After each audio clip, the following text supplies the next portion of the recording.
12 years. That's how long I gave him. 12 years of early mornings, late nights, missed vacations, lost weekends, and birthday candles that burned out before I ever got home. And yet, it only took him 5 minutes, 5 careless minutes, to toss me aside like a used paper cup. Sometimes life doesn't slap you across the face. It stabs you quietly in the heart when you least expect it. I stood there in his glass-walled office, hands trembling slightly, clutching the same leather notebook I carried into my first interview all those years ago. Was this really happening? He didn't even look up at me when he said it. "We're letting you go, effective immediately." No explanation. No warning. No thank you. Just those cold words slicing through the room like winter air. I could see the reflection of my own stunned face in the glass behind him, wide-eyed, pale, lips parted in disbelief. I wanted to speak, to ask why, to defend myself. But what would it matter? His mind was made up. His tone was final. I swallowed hard, nodded once, and turned away before he could see the tears threatening to well up. Dignity was the only thing I had left to carry out of that office. Walking back to my desk felt like a walk through a ghost town. People who once joked with me at lunch now pretended to be absorbed in their screens. Some glanced up, pity flickering in their eyes before quickly looking away. It's strange, isn't it? How quickly people can become strangers. My hands moved mechanically, packing up years of my life into a small cardboard box. Family photos, a tiny cactus I always forgot to water, the best employee certificate from 3 years ago that now felt like a cruel joke. As I stood there, I couldn't help but think, wasn't I the one who stayed when times got tough? When everyone else jumped ship during the layoffs of 2018, when the company nearly collapsed after the scandal no one talks about anymore, wasn't I the one who stayed, believing in the future, believing in him? Hadn't I put the company before my own life too many times to count? And now all of that meant nothing. It was like I never existed. You hear stories like this sometimes, don't you? Of loyal employees kicked out without so much as a goodbye party, replaced by someone younger, cheaper, newer. But you never think it'll happen to you.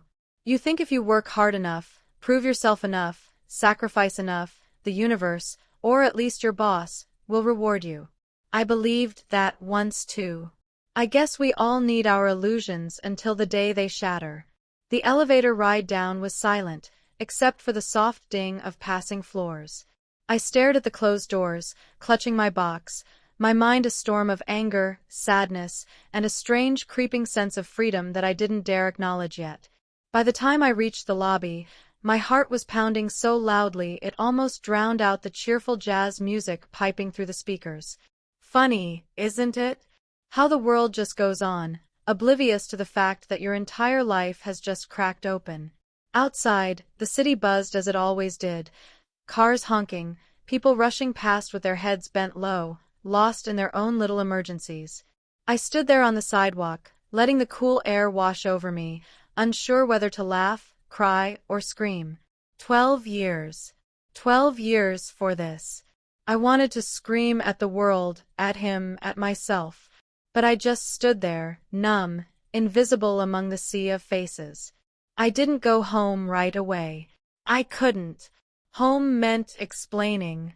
Home meant admitting I had failed, that I had been discarded. Instead, I wandered. I ended up at a little park a few blocks away, sitting on a worn bench, the box perched awkwardly on my lap. An old man fed pigeons nearby, tossing crumbs from a brown paper bag, his movements slow and deliberate. There was something oddly comforting about it, this simple act of kindness in a world that felt anything but kind. As the afternoon sun dipped lower, casting long shadows across the grass, I thought about all the tiny moments that had led me here. The nights spent rewriting reports because my boss suddenly changed his mind. The weekends sacrificed to fix problems I didn't even cause. The countless, maybe next year promises when I asked for a raise, a promotion, a simple acknowledgement. It was all so clear now. I had been holding on to a ship that was never meant to carry me anywhere. I had been loyal to a captain who would gladly toss me overboard the moment I became an inconvenience. But here's the thing about hitting rock bottom. It clears the clutter. It forces you to see the ground for what it is. Solid, real, unshakable. And somewhere deep down, beneath the hurt and the anger, a tiny spark flickered to life. What if this wasn't the end? What if this was the beginning? I thought about the things he didn't know. The late nights when I wasn't working on company projects but on something of my own. The dreams I had quietly nurtured, watered in the dark while pretending to be content. He had dismissed me like I was nothing, but he had no idea about the storm I was about to unleash. As the first chill of evening settled in, I stood up, balancing the box carefully in my arms. Somewhere, somehow, I knew the real story wasn't ending here. It was just getting ready to begin. The next morning felt unfamiliar. There was no alarm to jolt me awake, no reason to rush into the shower, no to-do list waiting for me on my desk at work. For the first time in 12 years, I didn't belong to anyone's clock but my own. It should have felt liberating, but all I felt was lost. My hands moved automatically as I made a cup of tea, but my mind wandered in 100 directions. What now? Where do I go from here? I sat by the window, cradling the warm mug in both hands, watching the world go on as if nothing had changed. But everything had changed. I was unemployed, uncertain, and dangerously close to letting my self-worth be defined by a single man's decision. That was the part that scared me most, how quickly someone else's opinion could shake the ground beneath your feet. But I wasn't going to let that happen. Not this time. He didn't know, did he? My former boss. He had no idea that behind the polite smiles and obedient nods, I was building something. Quietly, carefully, out of sight, in the privacy of late nights and early mornings, I had planted the seeds of something new. Something mine. It started 3 years ago, during a long, soul-sucking project that drained the last ounce of creativity from my body. I remember sitting at my kitchen table one night, surrounded by paper scraps and empty coffee cups, wondering if this was all there was to life: deadlines, stress, and a paycheck that never quite matched the effort. That's when the idea first crept in. What if I built something of my own? At first, it was just a whisper in the back of my mind. But whispers grow louder when they're fed with frustration and late-night curiosity. I started small, freelance projects here and there. I used a fake name, set up a simple website, and took on work that let me stretch my creative muscles again. Graphic design, brand consulting, content strategy. I was good at these things. Better, maybe, than I had ever been at the corporate hamster wheel I'd been running on for over a decade. There were nights I worked till 3 a.m., only to show up at the office bleary-eyed and exhausted. No one noticed, of course. No one cared that I was burning the candle at both ends because I was finally chasing something that felt meaningful. And slowly, the side hustle started to grow. Clients referred me to others. Emails came in more frequently. I started earning more on weekends than I did in a full week at the office. But I never bragged, never boasted. I kept my head down, played the part, and waited. Now, sitting in my living room with nowhere to be and nothing to prove, I realized the waiting was over. The dismissal that had shattered me yesterday now looked different in the daylight. It was freedom dressed up as betrayal. Permission to stop hiding. A doorway disguised as an ending. I walked over to the drawer where I kept my freelance paperwork and opened the folder. Contracts, invoices, emails, evidence of a life I'd built in secret. I smiled for the first time in what felt like days. This wasn't over. It hadn't even begun. Later that afternoon, I met with Sarah, my best friend and the only person who knew about my secret business. We sat at a quiet cafe, and as I told her every detail of the firing, her eyes blazed with fury. "He didn't even tell you why?" she asked, barely keeping her voice down. 12 years, and he just throws you away like that? I nodded, sipping my coffee slowly. Not a word of explanation. Just go. Unbelievable, she muttered. But maybe this is your chance. I looked at her. Chance for what? To go all in. You built that side business from nothing, remember? Imagine what it could become now that you've got time, energy, focus. Her words settled into me like seeds on soft earth. She was right. 4 years, I'd been working in fragments, between office hours, on weekends, in the silent hours of the night. What could I create with full days ahead of me? What could I grow with all my attention finally turned to my own dream? That night, I pulled out my laptop, logged into my website dashboard, and looked at the stats. Page views were up. A new client inquiry blinked in my inbox. I felt a flicker of something I hadn't felt in a long time. Hope. Maybe even excitement. I started drafting a proper business plan. I reached out to old clients, letting them know I was available full-time now.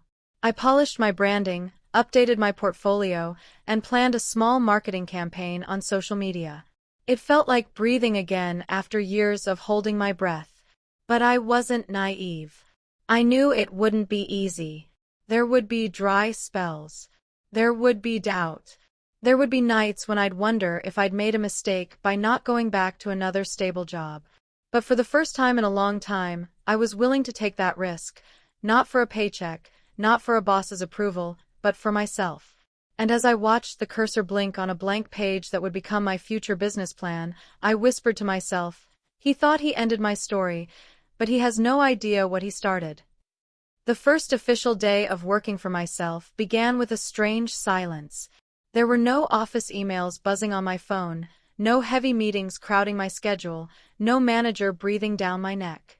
It was just me, my laptop, a fresh notebook, and a world of possibilities stretching wide open. You'd think I would have jumped right in, energized and fearless. But instead, I sat there for a long time, paralyzed by a simple, terrifying thought. What if I fail? Isn't it strange how dreams, once within reach, suddenly look more frightening than comforting? For years, I had blamed my job, my boss, my lack of time. But now, all the excuses were gone. The only thing standing between me and the life I wanted was me. I forced myself to move. I made a strong cup of coffee, opened my notebook, and at the very top of the first page, I wrote, Day 1, Build Without Fear. It wasn't perfect. It wasn't even particularly inspiring. But it was a start. And sometimes, the bravest thing you can do is just start. I spent the next few hours mapping everything out. My services, my ideal clients, my monthly income goals, even small rewards I would give myself for milestones. It was harder than I expected. Turns out, when you're your own boss, you can't hide behind someone else's structure. You have to create it from scratch. Every decision, every mistake, every success, it's all on you. No wonder so many people stay where it's safe. By noon, my head was pounding, but I felt alive in a way I hadn't in years. I took a break, made a sandwich, and sat back at the window where the light poured in, golden and kind. I thought about all the people stuck in jobs they hated, swallowing their dreams a little more each day.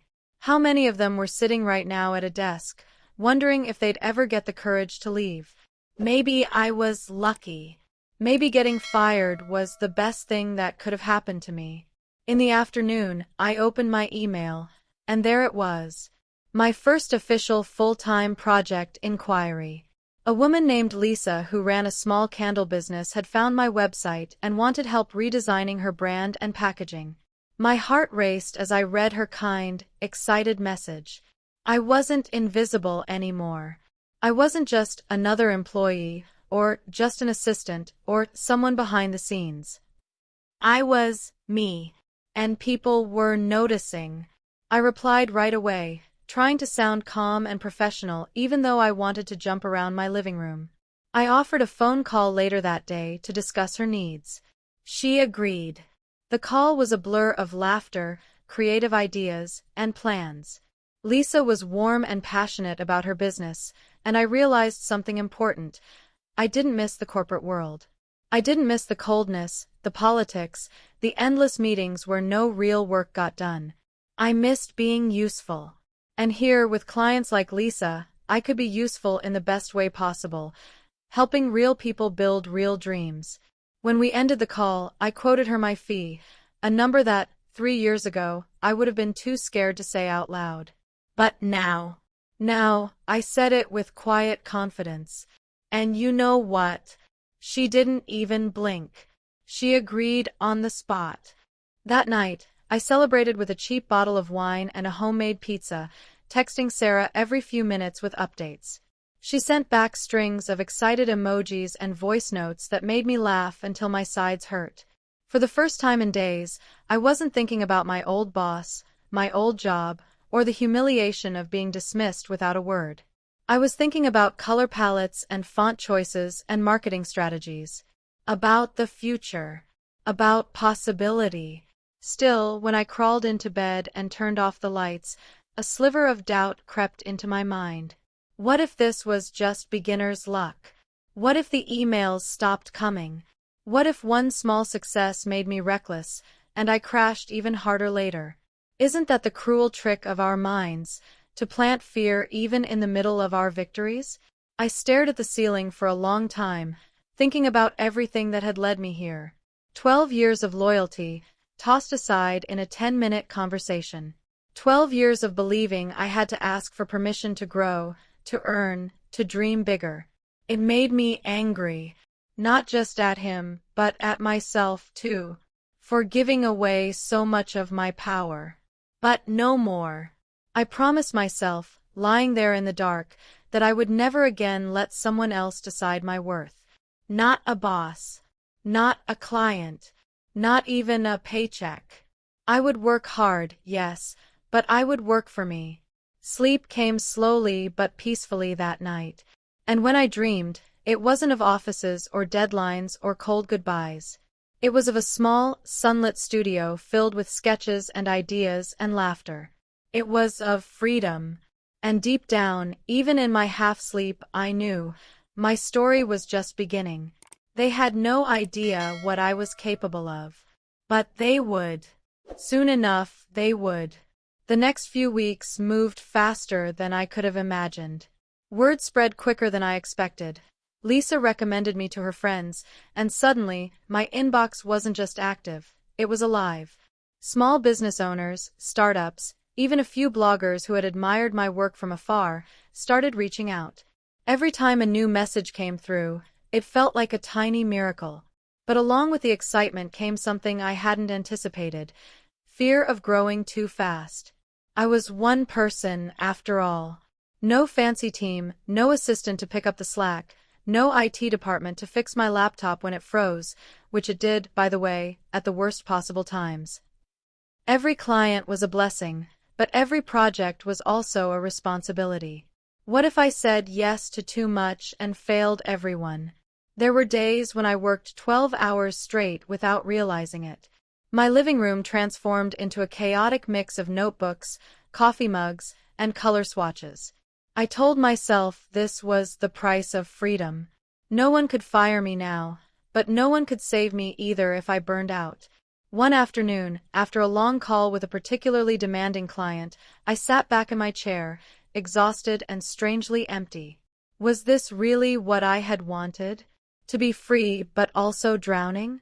To have no boss, but also no real weekends, no real pause button? I picked up my phone and called Sarah. She answered on the first ring, like she always did. "You sound fried," she said after hearing my voice. "I think I made a mistake," I confessed. "Maybe I'm not cut out for this. Maybe I'm just pretending." There was a long silence, and then her voice, firm but kind: "You're not pretending. You're building. And building isn't pretty. It's messy and it's tiring and sometimes it sucks. But it's real. Don't you dare quit now." Her words sat with me long after we hung up. Building isn't pretty. It echoed in my head as I looked around my messy apartment, my scattered notes, my endless to-do list. Maybe this wasn't failure. Maybe this was what growing looked like. Still, I knew something had to change. I couldn't keep running on adrenaline and caffeine forever. I needed structure, real structure, something that didn't feel like the rigid, suffocating schedules from my old job, but something that would keep me sane. The next morning, I did something that felt oddly revolutionary. I created boundaries. I made a real schedule. Work hours, break times, even office hours, when clients could call or message me. I allowed myself one full day off a week. No exceptions. I cleaned my workspace, lit a candle that smelled like fresh linen, and made a promise to myself that my dream wouldn't cost me my health or my peace. Slowly, things started to settle. I learned to say no to projects that didn't excite me or didn't fit my skills. I raised my rates, a terrifying move that made my heart race but also made me feel strangely powerful. And you know what? The right clients stayed. Some even respected me more for it. One evening, while going over my new project list, I stumbled upon an email that made me freeze. It was from a company I recognized immediately, the one my old boss had desperately tried to land a contract with for years but never managed to. And now, they were reaching out to me, asking if I was available for a full rebranding project. For a moment, I didn't know whether to laugh, cry, or call my old boss just to say, "Look at me now." I didn't, of course. That kind of petty satisfaction fades fast. But inside, I felt something stronger than revenge. I felt pride. Quiet, steady pride that warmed my chest and made me sit up a little straighter. I scheduled a meeting with their marketing director for the following week. As I prepared, I thought back to how small I used to feel in conference rooms, shrinking under the weight of bigger voices, bigger titles. Not anymore. This time, I wasn't an assistant or a background player. I was the one leading the conversation. And in that moment, something shifted forever inside me. I stopped seeing myself as someone who got lucky and started seeing myself as someone who earned it. The night before the big meeting, I sat by my window again, watching the city lights blink and shimmer. I thought about the woman I was just a few months ago, loyal, obedient, quietly suffocating under someone else's expectations. She had no idea how strong she really was. No idea that getting dismissed would be the thing that finally set her free. It's funny, isn't it? How sometimes life yanks the ground out from under us, and we think we're falling, but we're actually being taught to fly. I smiled to myself, feeling a peace I hadn't known in a long time. Whatever happened at the meeting tomorrow, it didn't matter as much as I had once thought. Because I wasn't just surviving anymore. I was becoming. And deep down, I knew this was only the beginning. The morning of the big meeting, I woke up before my alarm. The sky outside was still a soft gray, the kind of color that makes everything feel gentle and slow. But inside me, it was anything but slow. I felt a quiet storm, a mixture of nerves and excitement, all swirling under my skin. I dressed with care. Not too formal, not too casual, just something that made me feel confident. I looked in the mirror, held my own gaze, and said out loud, "You're not here to beg. You're here to offer value. You earned this." It was a strange little ritual, but I needed it. Because deep down, some part of me was still afraid they'd see right through me. That they'd realize I was just someone who got fired not long ago. That I wasn't polished enough, smart enough. But I reminded myself that fear and growth often walk hand in hand. And today I chose growth. I logged into the Zoom call 5 minutes early and waited. The marketing director, a woman named Camilla, joined right on time. She had a firm but friendly energy, the kind of presence that fills a room even through a screen. We talked. I listened. I asked questions. And slowly, as the conversation flowed, something clicked. I wasn't trying to prove myself anymore. I was just being myself. Sharing ideas. Offering insight. I wasn't shrinking. I was contributing.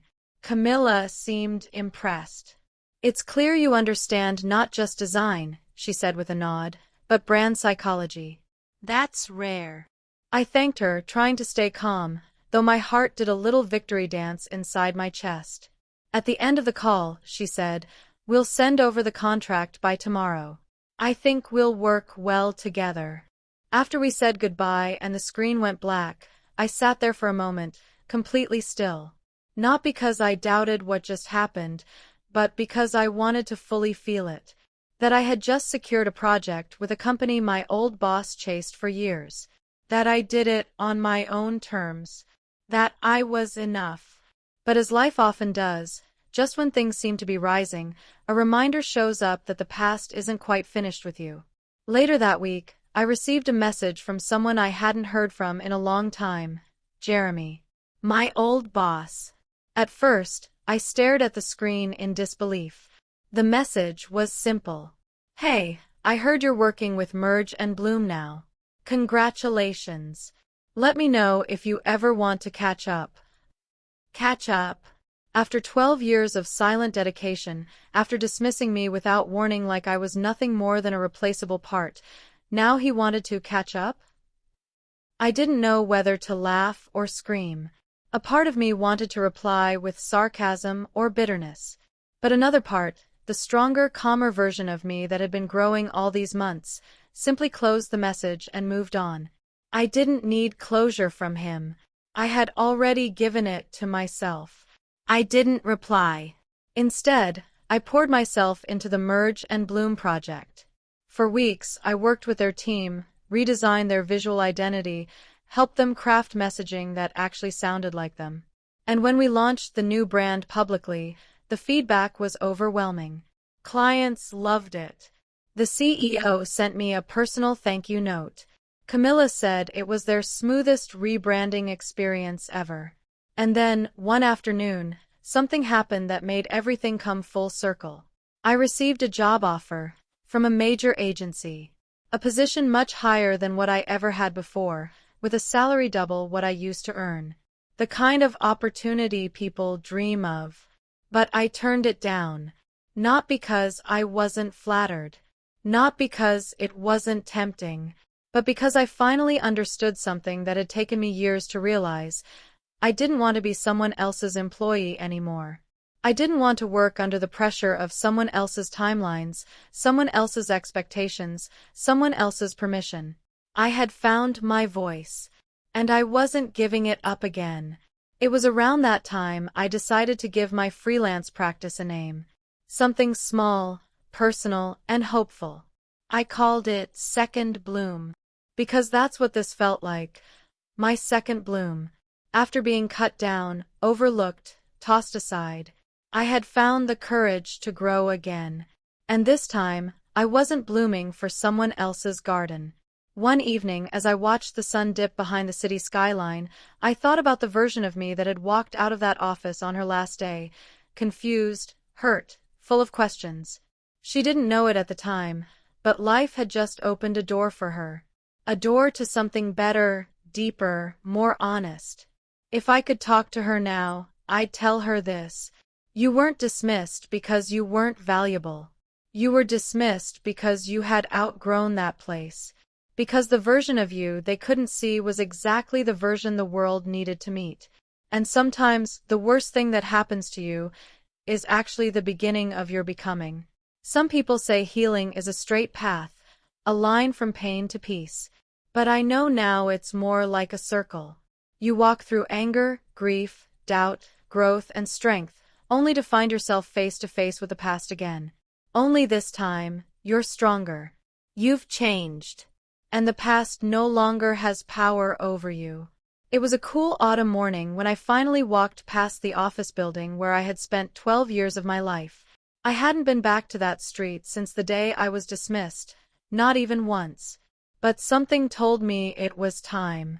Not to seek revenge or relive old wounds. Just to see how it made me feel. The building looked smaller than I remembered. Less intimidating. I stood across the road, watching the glass door swing open and shut as employees stepped in, coffee in one hand, phones in the other. I wondered if any of them had stories like mine, if they knew what it felt like to give your heart to a place and then be told, quietly and suddenly, that your time was up. I didn't cry. I didn't feel bitterness. I just felt distance. Like that life belonged to someone else now. Like I had shed a skin I didn't realize I'd outgrown. And in that moment I knew I had healed. The months that followed were full of surprises. My small business, Second Bloom, began to grow. Clients referred other clients. I started mentoring young designers, helping them build not just portfolios, but confidence. I even gave a talk at a local entrepreneurship summit, a talk I almost declined because I thought, who would want to listen to me? But they did listen. And afterward, a young woman approached me, eyes shining with tears. She said, "Thank you. You just gave me the courage to leave a job where I felt invisible for years." And just like that, I saw a little bit of my old self in her. That lost version of me, standing at a crossroads, needing just a flicker of hope to move forward. Sometimes, our stories aren't just for us. Sometimes they're lanterns for others. One evening, as I was wrapping up a branding project for a new client, my phone buzzed with an unknown number. I almost ignored it, but something made me pick it up. It was Jeremy. He didn't sound like the confident boss I once knew. His voice had a hesitance I hadn't heard before. "I just wanted to say, I think I made a mistake," he began. "Letting you go the way I did. It wasn't right. I was under pressure, but that's not an excuse. I've seen the work you're doing now. It's brilliant. You've come a long way." For a moment, I was silent. Not because I didn't know what to say, but because I didn't need to say anything cruel or triumphant. I had nothing to prove. Not anymore. "Thank you," I said simply. "It all worked out better than I imagined." He offered to grab coffee sometime, just to catch up. I politely declined. I wasn't angry. I just didn't need to go backward. My journey was forward now. That call didn't validate me. I was already whole. But it did remind me how far I'd come. That winter, I took a break. Not because I was burned out, but because I had earned it. I traveled, read books I never had time for, watched snow fall from my balcony while sipping hot chocolate without the pressure of deadlines or late-night emails. It was the peace I never thought I'd have. And somewhere in that quiet, I wrote my story. Literally. Not for a blog. Not for social media likes. Just for me. A reminder of the fire I walked through, and the garden I built on the other side. The last line I wrote in that journal was, "She didn't just survive the storm. She rebuilt in sunlight." Now, whenever I meet someone stuck in a place they've outgrown, afraid to leave, afraid to speak up, I tell them this. You don't have to stay where you're not seen. You don't have to dim your light for people who are scared of how bright you can shine. Yes, leaving is hard. Losing your security is terrifying. But sometimes, the fall isn't a punishment. It's a push. My life now is not perfect. I still have doubts. I still stumble. But I also have freedom, purpose, a voice I trust. And above all, I have proof that even when everything falls apart, something beautiful can begin. So to the woman I used to be, to anyone who's ever felt discarded or unseen, remember this. You were not dismissed. You were released. And what you do with your freedom can be the beginning of everything.